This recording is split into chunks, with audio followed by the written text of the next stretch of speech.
அயோத்தி வழக்குல அந்த சர்ச்சைக்குரிய இடத்தோட உரிமை யாருக்குன்னு தீர்ப்பு கொடுத்தாங்கல்ல, அது நிகழ்தகவும் மிகுதி சோதனை, அதாவது டெஸ்ட் ஆஃப் ப்ரிபாண்டரன்ஸ் ஆஃப் ப்ராபபிலிட்டிஸ் அடிப்படையில தான் அமைஞ்சதுன்னு முன்னாள் இந்திய தலைமை நீதிபதி திரு D.Y. சந்திரசூட் சொல்லியிருக்காரு.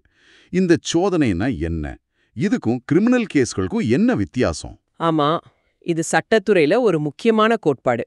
இந்த நிகழ்தகவு மிகுதி சோதனைங்கிறது உரிமையியல் வழக்குகள், அதாவது சிவில் ப்ரொசீடிங்ஸ்ல பயன்படுத்தப்படுற ஒரு ஆதார நிரூபண தரநிலை, ஸ்டாண்டர்ட் ஆஃப் ப்ரூஃப்னு சொல்லுவோம். சொத்து தகராறு, ஒப்பந்த மீறல், இந்த மாதிரி கேஸ்கள்ல இதுதான் பயன்படுத்துவாங்க. இது குற்றவியல் வழக்குகள்ல, அதாவது கிரிமினல் கேசஸ்ல பயன்படுத்துற சந்தேகத்திற்கு அப்பாற்பட்டது, பியாண்ட் அ ரீசனபிள் டவுட்ங்கிற ரொம்ப கடுமையான தரநிலையிலிருந்து முற்றிலும் வேறானது. அது எப்படி வேறானது? கொஞ்சம் விளக்கமா சொல்லுங்களேன். சொல்றேன். இப்போ உரிமையியல் வழக்குல ஒரு தரப்பு சொல்ற விஷயம் எதிர்த்தரப்பு சொல்ற விஷயத்தை விட நடக்கிறதுக்கு அதிக வாய்ப்பு இருக்கு, அதாவது மோர் லைக்லி தென் நாட், இல்லைன்னா கொஞ்சம் அதிக நம்பகத்தன்மை இருக்குன்னு நீதிமன்றம் நம்பினா போதும்.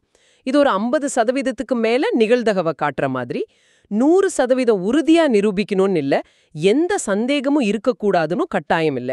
நீதிமன்றம் 2 பக்கத்தோட ஆதாரங்களையும் பார்த்து யாருடைய கதை அதிகமா சாத்தியமா தெரியுதோ அவங்க பக்கம் தீர்ப்பு சொல்லும். 1975ல நாராயண் கணேஷ் தஸ்தானே எதிர் சுஷேதா நாராயண் தஸ்தானே வழக்குல நம்ம உச்ச நீதிமன்றம் இதை தெளிவுபடுத்தியிருக்கு. இந்திய சாட்சியச் சட்டம் பிரிவு 3 படி ஒரு குறிப்பிட்ட விஷயம் நடந்திருக்க அதிக வாய்ப்பு இருக்குன்னு நீதிமன்றம் நம்புனா அது நிரூபிக்கப்பட்டதா கருதப்படும். ஆக இங்கே நாம புரிஞ்சுக்க வேண்டியது என்னன்னா, உரிமையியல் நீதியில உறுதியை விட அதிக சாத்தியம்னா தீர்ப்புக்கு அடிப்படை. இது நாம அன்றாட வாழ்க்கையில கூட பல சமயம் இப்படித்தானே முடிவெடுக்கிறோம். அப்போ ஒரு தரப்பு கிட்ட முழுமையான ஆதாரம் இல்லைன்னாலும் அடுத்த தரப்பை விட கொஞ்சம் நம்புற மாதிரி சொன்னா போதும் ஜெயிக்க வாய்ப்பு இருக்கு, அப்படிதானே? ஆமா, அதான் அதோட சாரம். 2 தரப்பு வாதங்களோட ஒப்பீட்டு வலிமையை பொறுத்தது.